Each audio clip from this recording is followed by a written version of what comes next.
Hello. Good evening. I hope everybody has enjoyed their dinner so far.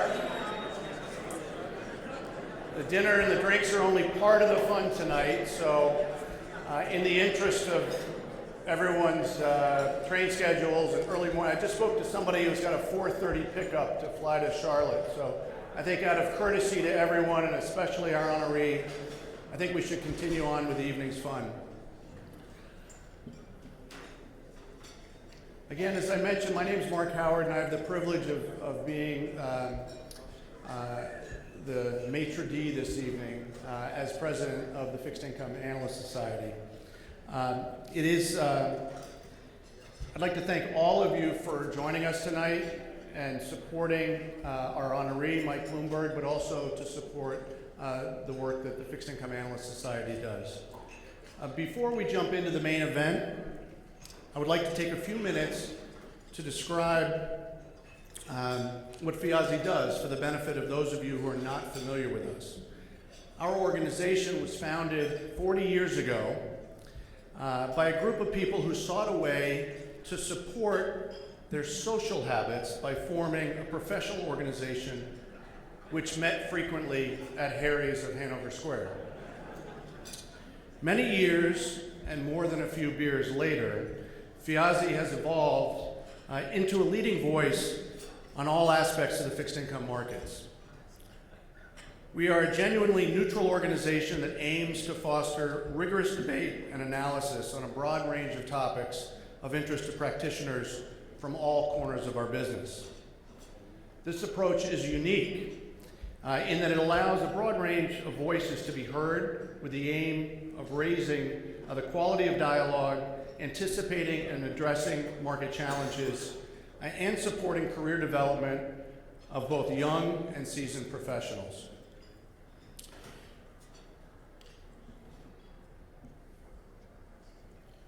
We pursue our mission in several ways.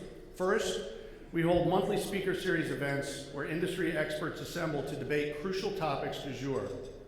Second, we provide venues for networking and mentoring, as well as vital connectivity between hiring organizations and those looking to further their careers. And last, but certainly not least, we celebrate and recognize those who embody the utmost in professionalism by contributing above and beyond their peers. By singling out these role models, our Hall of Fame serves to set a standard for others to meet and exceed. And our annual Hall of Fame gathering provides a rare opportunity for professionals across the industry to temporarily lay down their swords and reflect upon the accomplishments of the truly exceptional amongst us. Most recently, FIAZI has been out in front on a number of topics of critical interest to market participants. In February, we had a packed room, nearly the size of this, to review BlackRock's proposed solution to worrisome liquidity developments in the corporate bond market. In March, we held the second in our series of presentations related to environmental and socially responsible investment topics. This panel discussion on green bonds ran well over, as those in attendance appreciated the gathering momentum in the ESG sector. And late last month, in a first for our organization, we held a series of panel discussions addressing a range of topics uniquely targeted at professional women in fixed income. This Wi-Fi event, as we called it, was spearheaded by past President Diane Baza of Standard & Poor's and Hall of Famers Joyce Chang from JP Morgan and Margaret Cannella of Columbia Business School, Columbia University.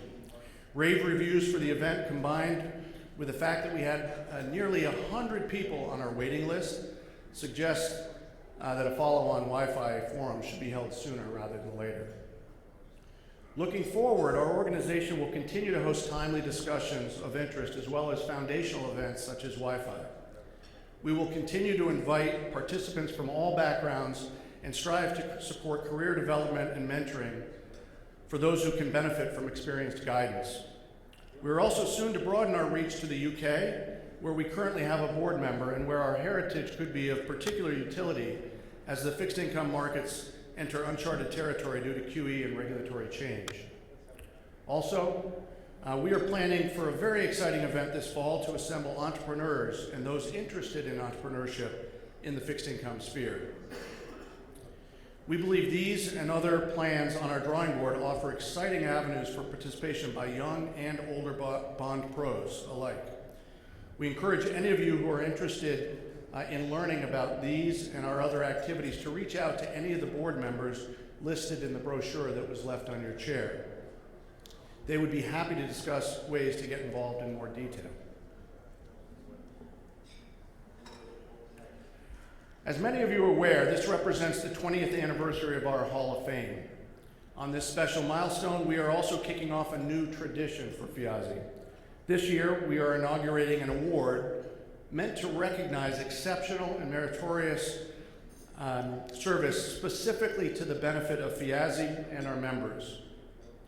We are calling this award the President's Award, and its recipients must have contributed to FIAZI at an exceptional level for more than 10 years. Our first recipient of the President's Award is Jack Malvey of the Bank of New York Mellon.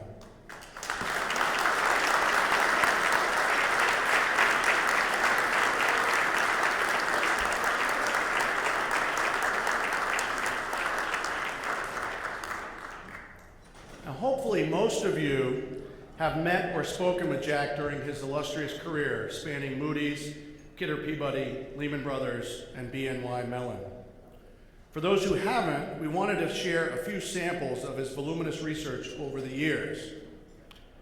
When I came across this report from earlier days at Moody's, I was initially shocked that he was publishing analysis in 1909. You see circled up there. However, that was my mistake. He was there a mere 35 years ago.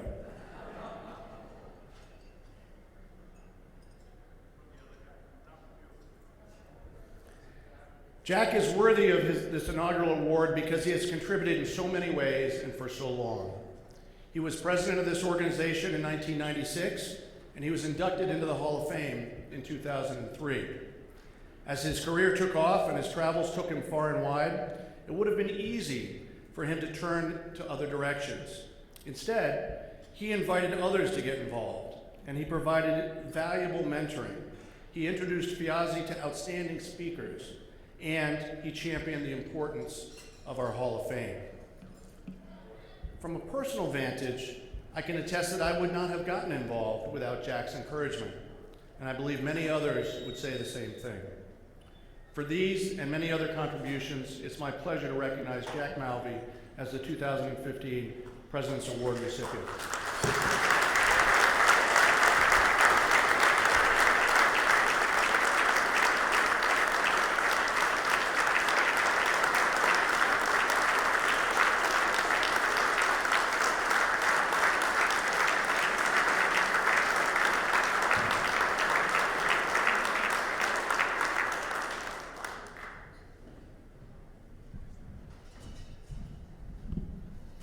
Now we turn to this evening's main event, the induction of Michael Bloomberg into the Fixed Income Hall of Fame. We take great care and pride in the selection of our industry's undisputed pioneers. The 46 people recognized over the last 20 years have come from all walks of the fixed income arena. Not only have they made significant commercial, academic, or legacy contributions, but they've taken time to bring others along as mentors and role models. And importantly, we look for inductees that are also pillars in the community at large. Have they given back in other important ways? There is no question in our minds that Mike Bloomberg meets or exceeds in all of these categories.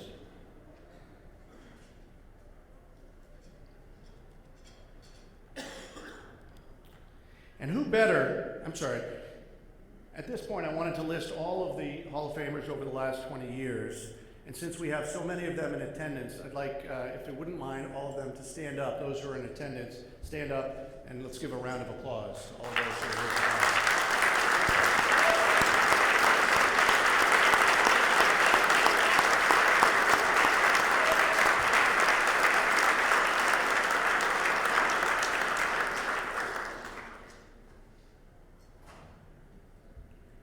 And who better to introduce Mike on our 20th anniversary than the man who first entered our Hall of Fame? Marty Leibowitz exceeded the thresholds in all these categories that I just mentioned back in 1995, and he has continued to make a difference in numerous ways and at multiple organizations over the past 20 years. Marty is not just a deep thinker, a prolific author, a trusted advisor, and a recipient of numerous awards, but he co-authored the seminal work Inside the Yield Book in 1972, which according to Frank Fabozzi, quote, has transformed the market's understanding of bonds, unquote. Pretty heavy language. But more importantly, he is also a wonderful man who never hesitates to lend a helping hand when called upon. And, by the way, he had the distinct pleasure of working at Salomon Brothers for 26 years. So thank you, Marty, for being the first to enter our Hall of Fame, and thank you for offering a few words about our honoree. Marty Leibowitz.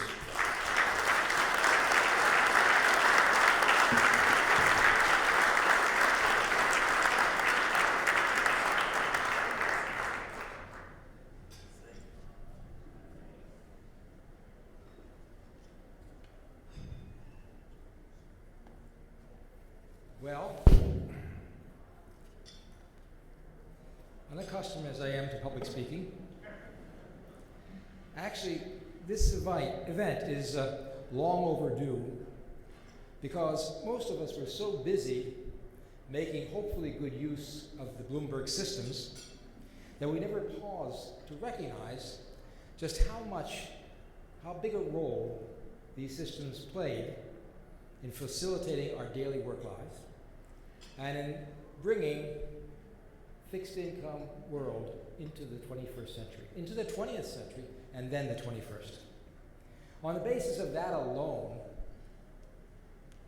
Mike Bloomberg should have long ago been accorded a high pedestal in the Hall of Fame.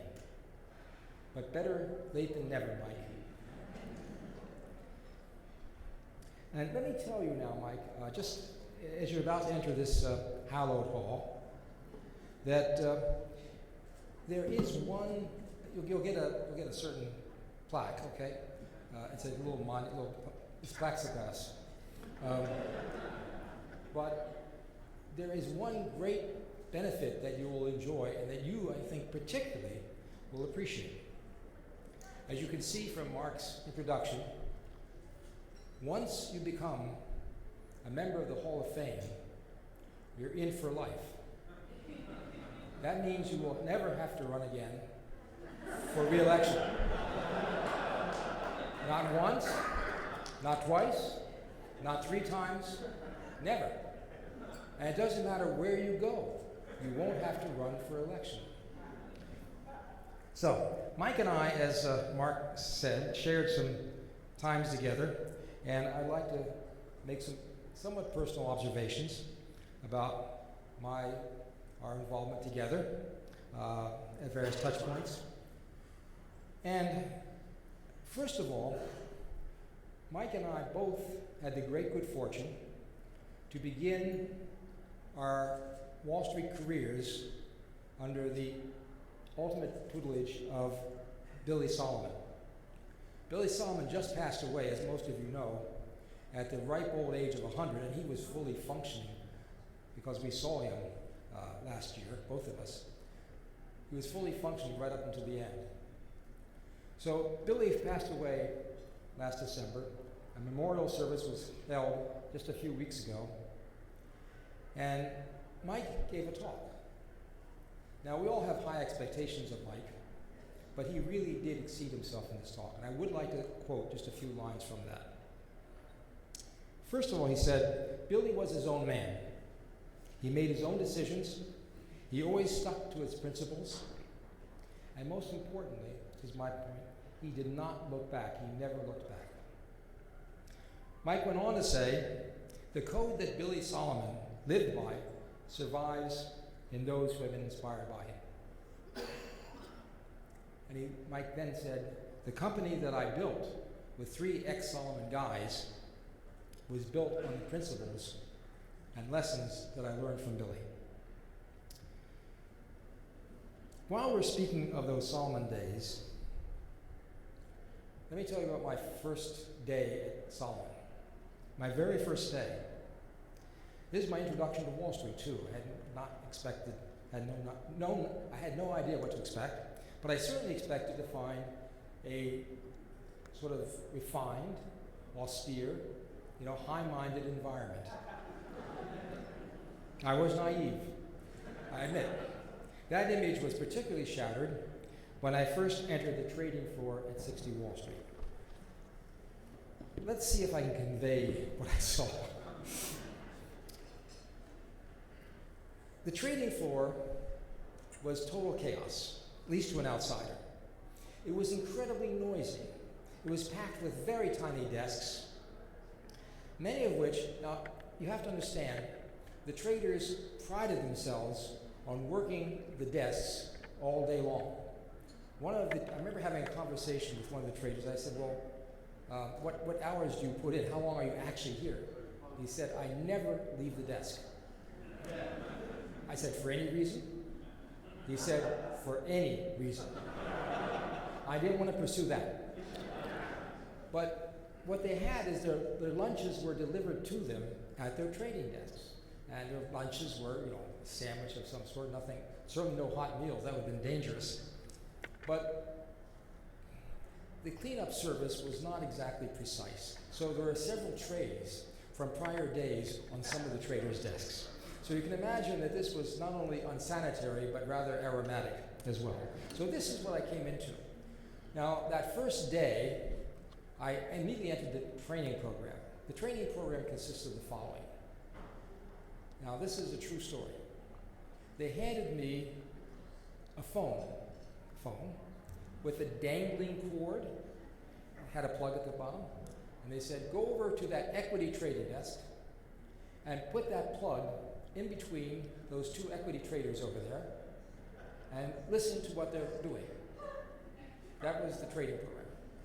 So I went over there and I plugged in, and I had the actually great good fortune to be plugged in next to one of the more senior traders and a younger man by the name of Michael Bloomberg.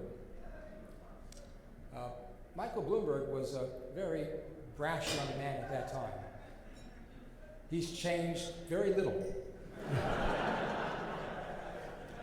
But as I listened, now this is, again, think how naive I was. As I listened to their talk back and forth, rapid fire talk, high emotions, the evaluation of trades completed. I don't think we used the term high fives back then, but they were certainly in evidence. The frustrations of trades gone astray. The phones broken when trades went astray. It all made an incredible, indelible impression on me. So just after 1 week of this, when they said that my training program was complete,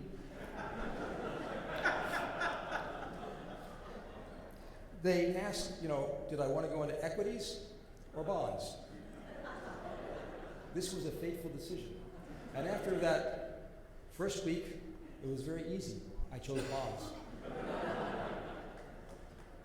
That worked out pretty well for me. I think that suited my temperament. So Mike, I just would like to thank you for that invaluable trading experience.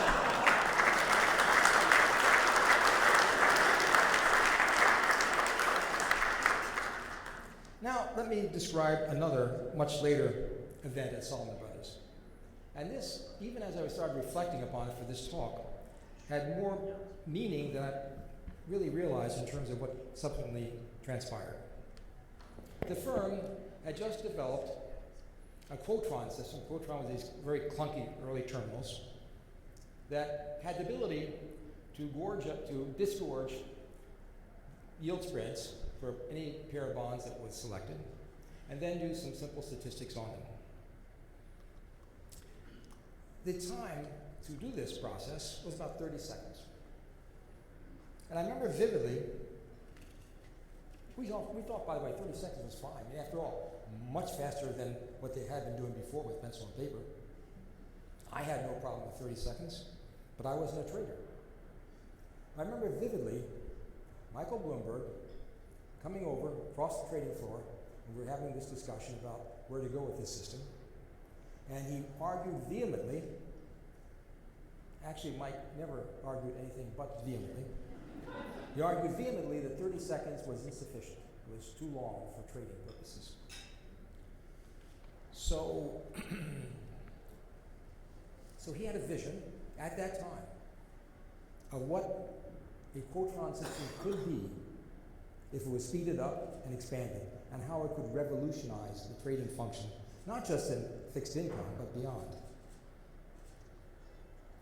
Now, what next happened is kind of an amaze. It's partly a coincidence, but partly a description of Michael Bloomberg and the stuff that has made him what he is today.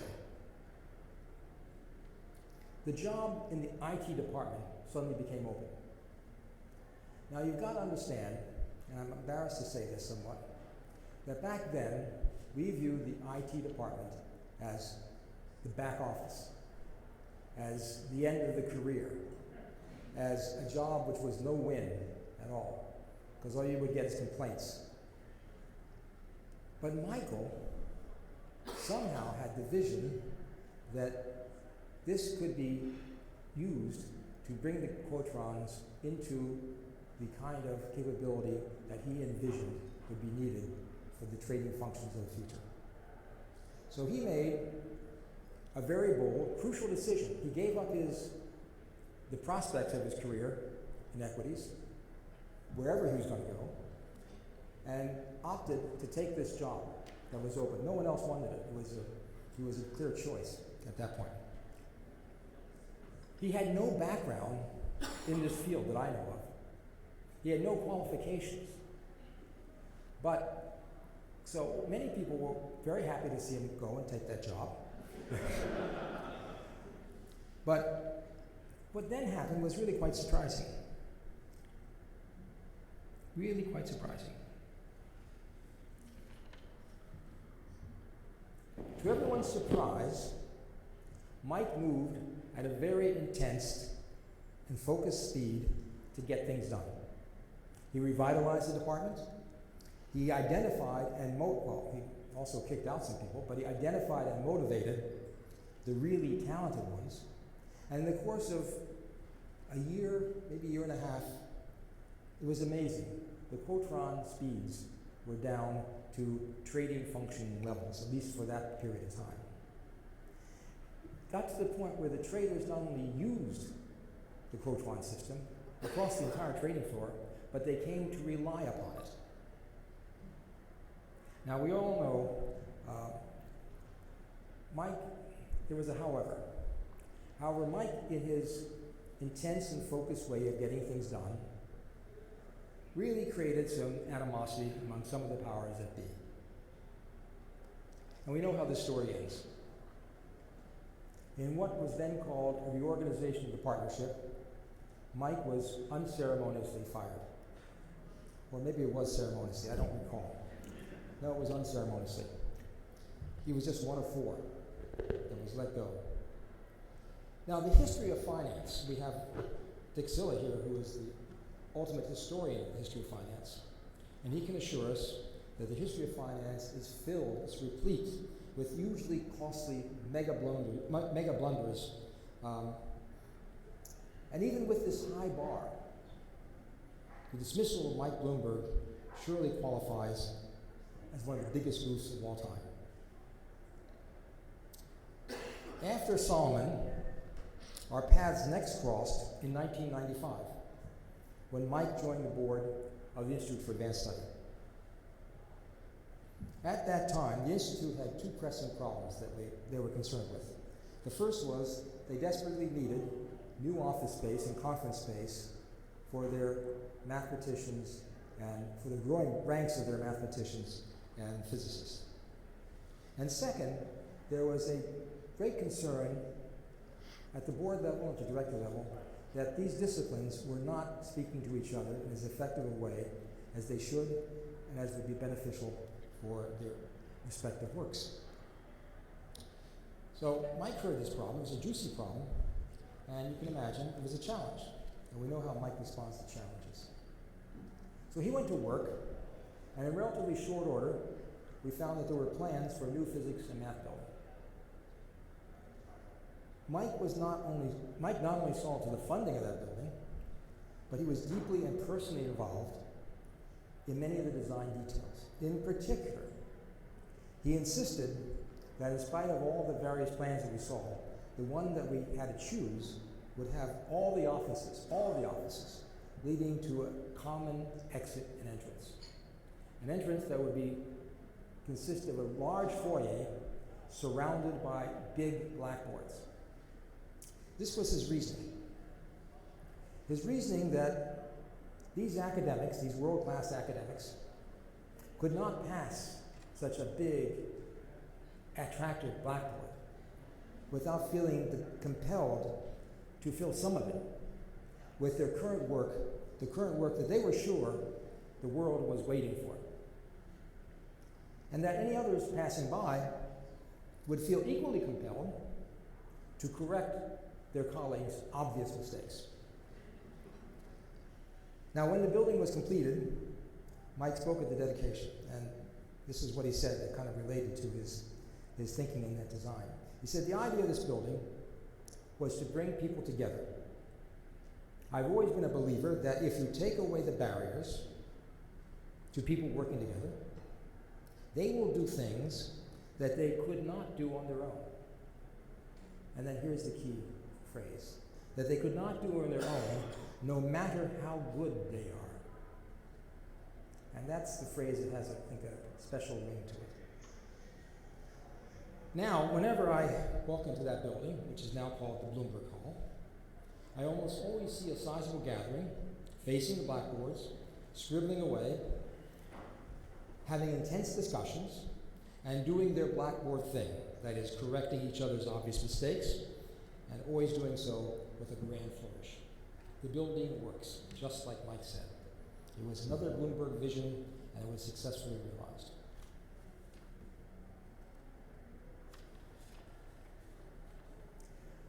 Another of Mike's visions, he started becoming more modest in his ambitions as time went on, was that New York could become a model of what a global city could be in the 21st century. And he had this curious idea that he could run for the mayor's job. Now, you have to understand, before things happen, sometimes they seem either impossible, ridiculous, insane. You have your own set of adjectives. The job of being the mayor of New York at that time didn't seem like something that people would aspire to. It seemed insane to try to have this when you didn't have to be a mayor. But Mike, again, made a bold and brash decision. He had a vision, and he pursued it. And just give you the short answer, my view is that he did it pretty successfully by any reasonable standard. One can only wonder what's next. So, over the past 20 years since its founding, there have been 45, if I counted right, Mark, distinguished professionals that have been inducted into the Hall of Fame. Some of them very distinguished, some less so. But all in all, it's been a pretty good bunch.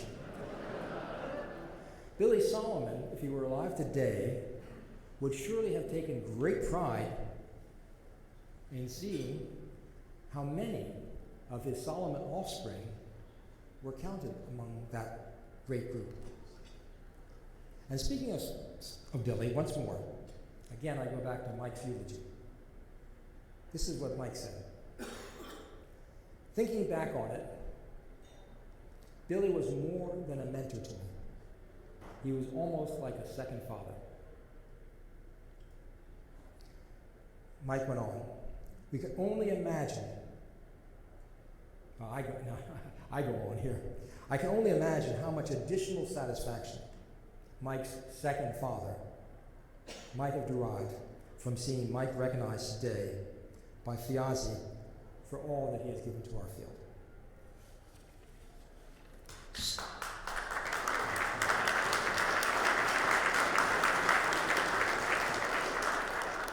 So if I may, speaking for FIAZE and for the Hall of Fame members and for the need for the entire profession of fixed income, allow me to welcome the very, very honorable Michael Bloomberg into the FIAZE Hall of Fame.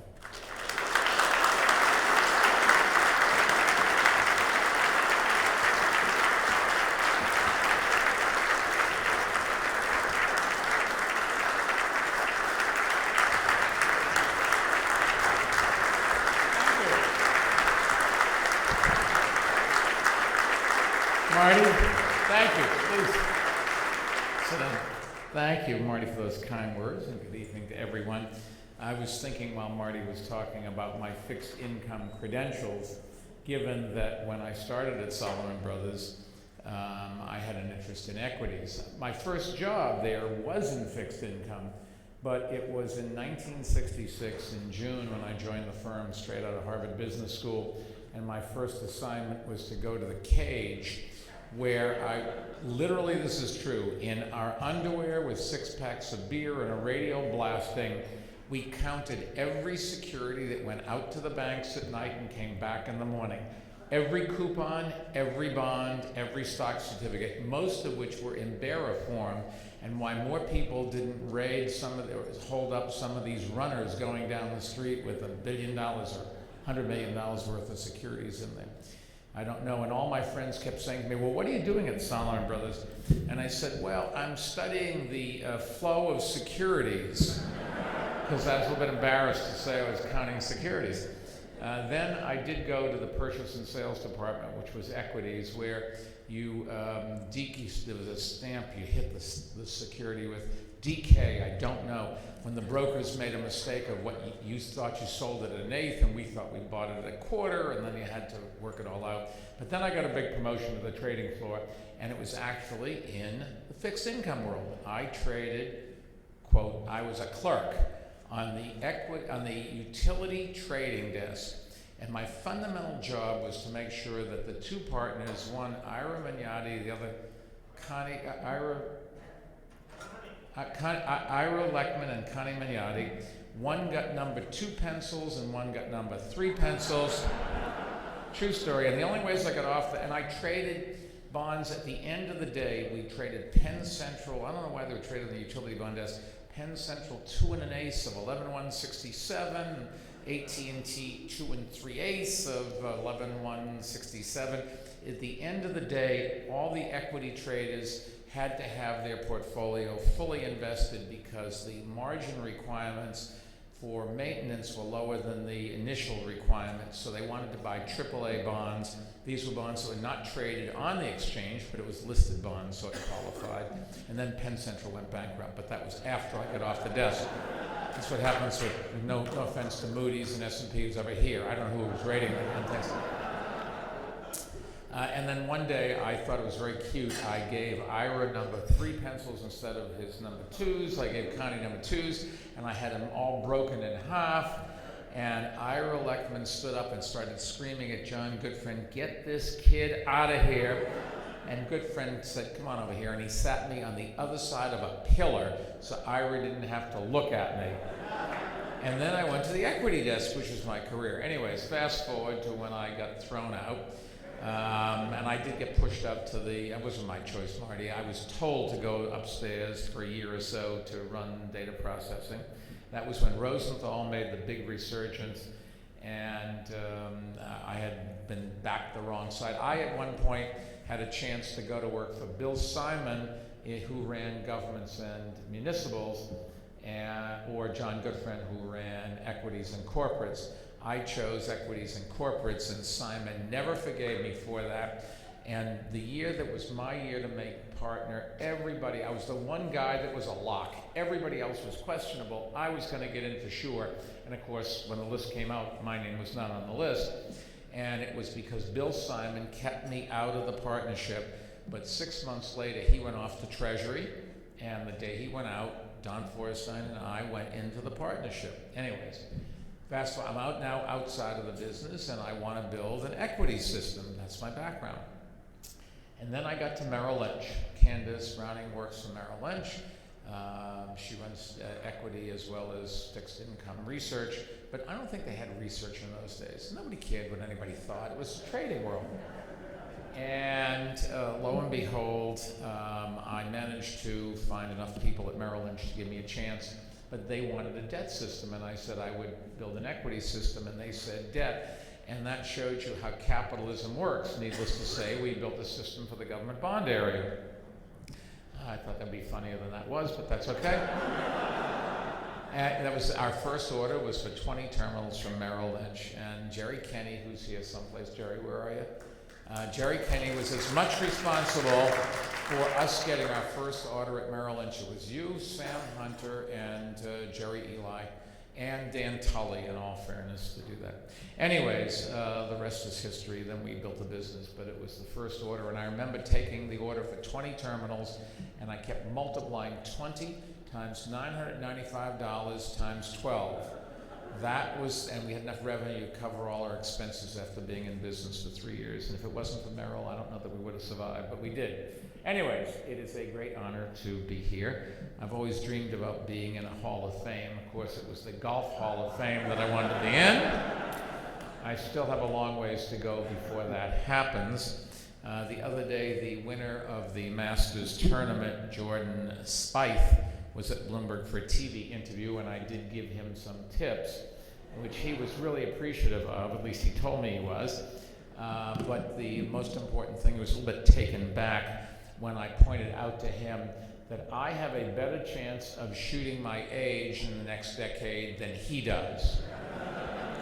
If you're not good at math, you will not understand that. But anyways, that's exactly what happens. Anyways, it really is an honor to receive this recognition and to join the group of innovators and industry leaders who've been honored in the past, many of whom I did get a chance to work with.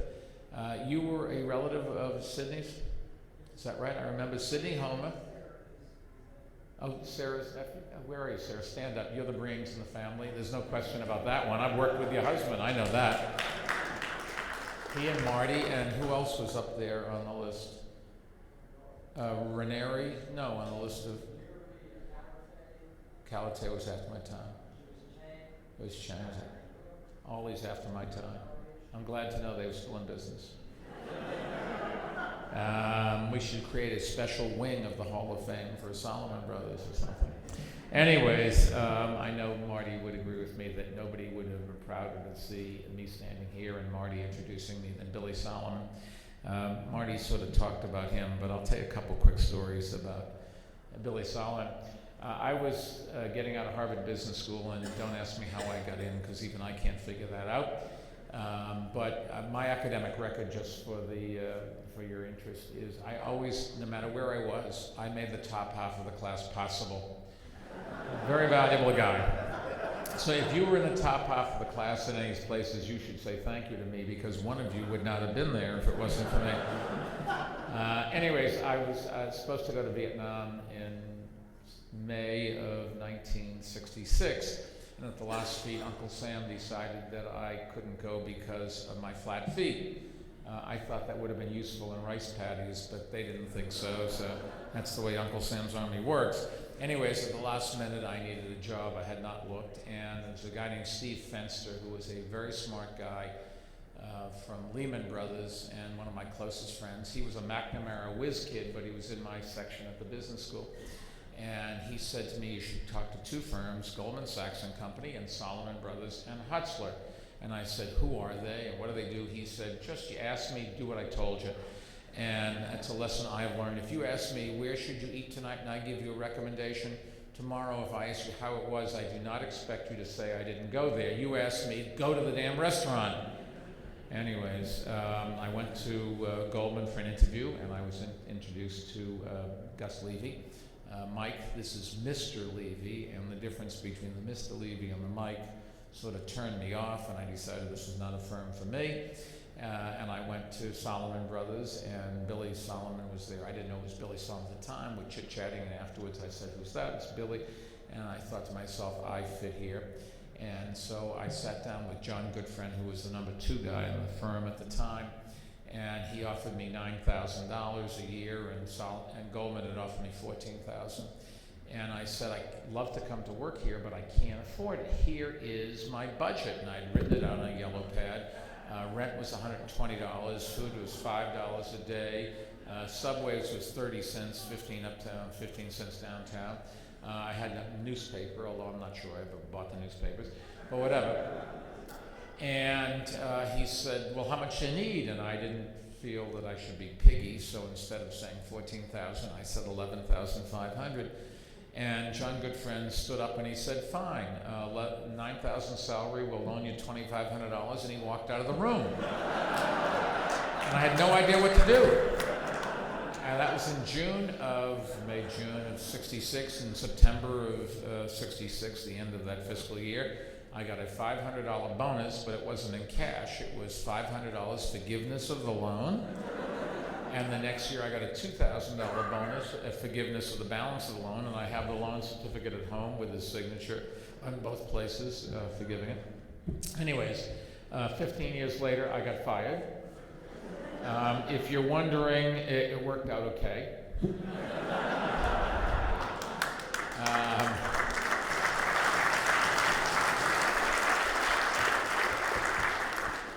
Seriously, I think Marty gave you a little idea about Billy Solomon. I did try at this memorial service to put into words what helped shape my career and made me the person that I am. And a guy named Bob Steele, who you might not know, he retired as a vice chairman of Goldman Sachs, and he ran Wachovia once they sold it, and he went with Paulson to save the country, and he was chairman of the board at Duke, and he's chairman of the Aspen Institute. Guy's done everything. And he wrote me the nicest email saying, to him, he had exactly the same experience with Weinberg and Whitehead at Goldman Sachs that I had with Billy Solomon. Billy was my role model. My strategy was always to be the first one in the morning and the last one there at night. I never thought, and to this day, I don't think I'm the smartest one in the room, but there's one thing that I can do that you can't beat me at, and that is I can outwork you. Maybe you can time me if we both work 24/7. I'll admit that you're not ahead of me, but I won't acknowledge that I'm behind you. And so I always was the first one in and the last one to leave, and I sat at the desk all the time. I, in my company, always give the next tough project to the most overworked person. There's a reason why the people who have time to take the next project have the time. If you think about it, you always want to give the next project to the most overworked person, and I always wanted to be that person. And in the morning, Billy would come over if he wanted to borrow a match or find out whether the Yankees won or something. I was the only other one in the trading room, and so we became buddies. And at the end of the day, Goodfriend was the last partner out, and I always made sure I went out the door with him. What's he going to do? Not share a subway car with me or a taxi? And so I became very friendly with both of these guys, and that was as much as anything the beginning of my education there. Billy set an ethical standard for everyone at that company that is, I think, greater than any ethical standard I've ever seen at any other Wall Street firm. He created a culture of philanthropy on Wall Street that continues to make a difference today. He was, more than anything else, a person who you looked at and you said, when he says something, he really believes it. He was a great teacher, but he did not teach by lecturing. Billy Solomon taught by example. And I learned more about management from Billy than I did in 2 years at the Harvard Business School. And the company that I started with 3 guys from Solomon Brothers, I think, was successful because of exactly those values. At one point, we took I don't know if you remember this, we had an emergency partners meeting.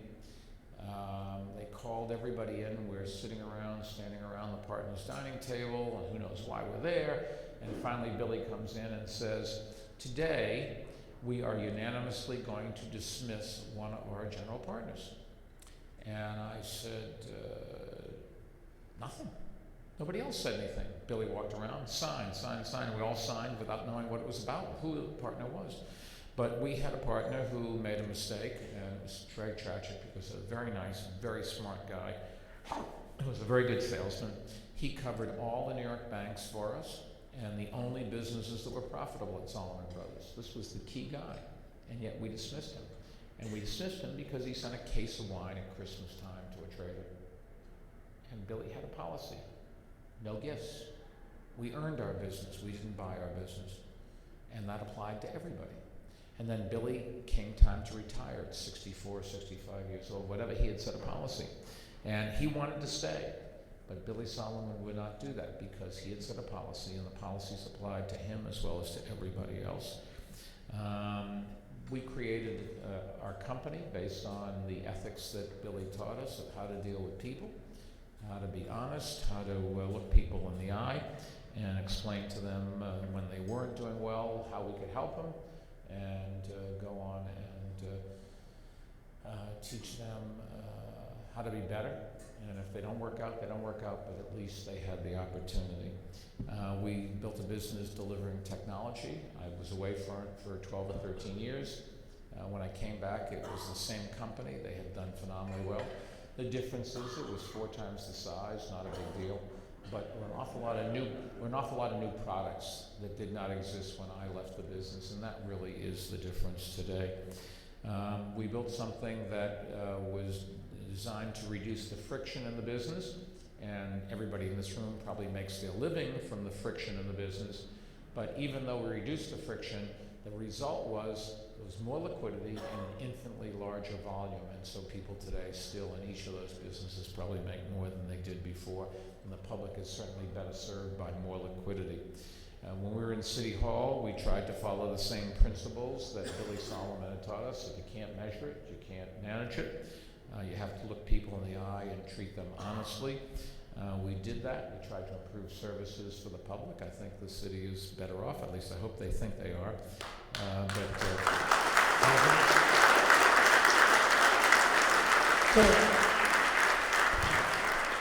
And then Bloomberg Philanthropies, which if you don't know, thank you all for being customers. At least I hope you all are. But all the profits from the company, or at least the 86% of the company that I own, go straight to Bloomberg Philanthropies, and we're trying to do a lot of things around the world to make the world better.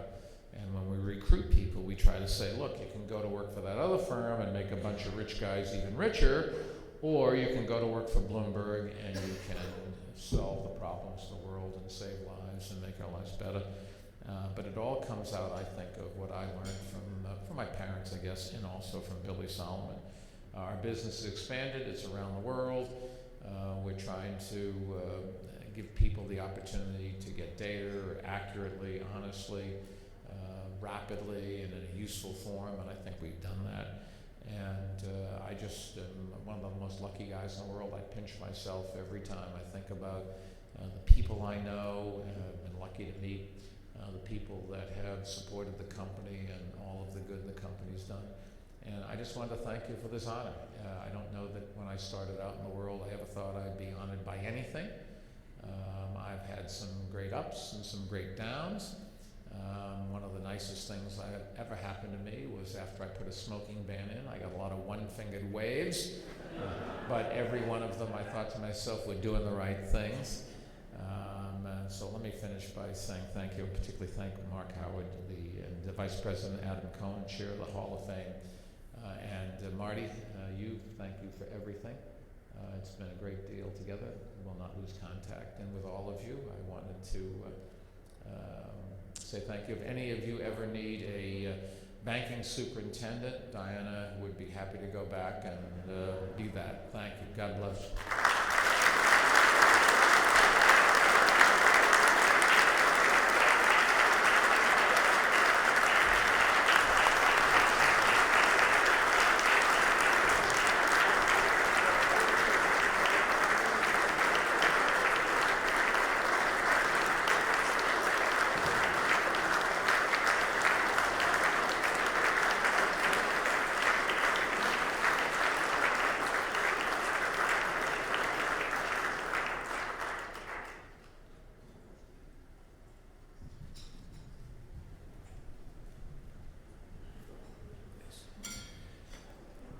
We have just 2 more things to wrap up our evening. Thank you, Mike, very much. And Marty, thank you as well. We have a terrific brief video that we wanted to share. So if you could cue that up for us, that would be wonderful right now to summarize and help wrap up the evening.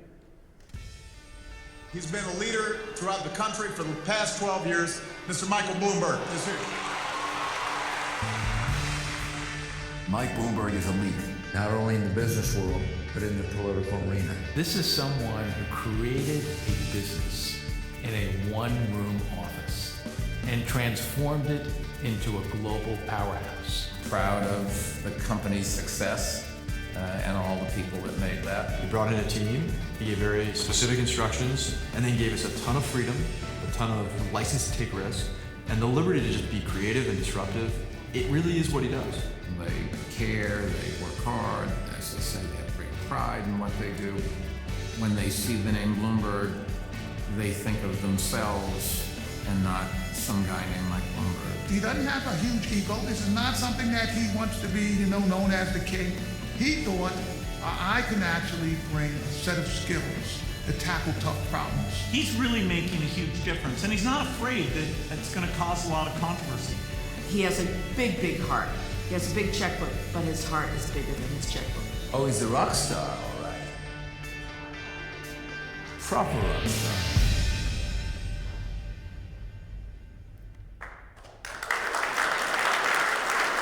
Well, we started out looking for, in America, it's hard to get a name that you can use that hasn't been used before.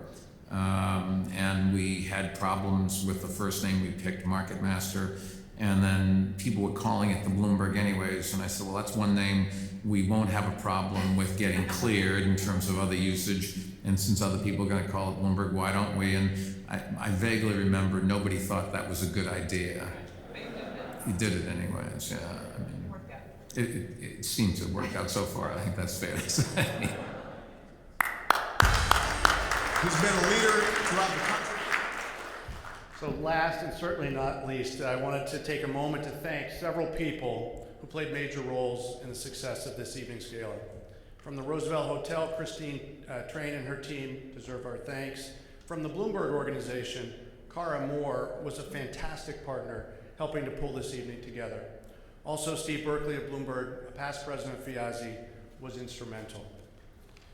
And from FIAZI, my sincerest thanks go to many members, past presidents, and Hall of Famers like Marty, who contributed in one way or another.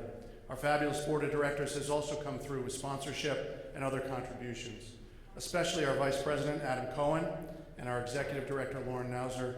They are the real stars. Their tireless effort, team leadership, was instrumental to all aspects of the gala. And last, but of course not least, to our honoree, Mr. Michael Bloomberg, thank you, sir, once again, for your decades of leadership and contribution to our industry and your willingness to come out and share your valuable time with us this evening. One more hand of applause, please, for all of these people.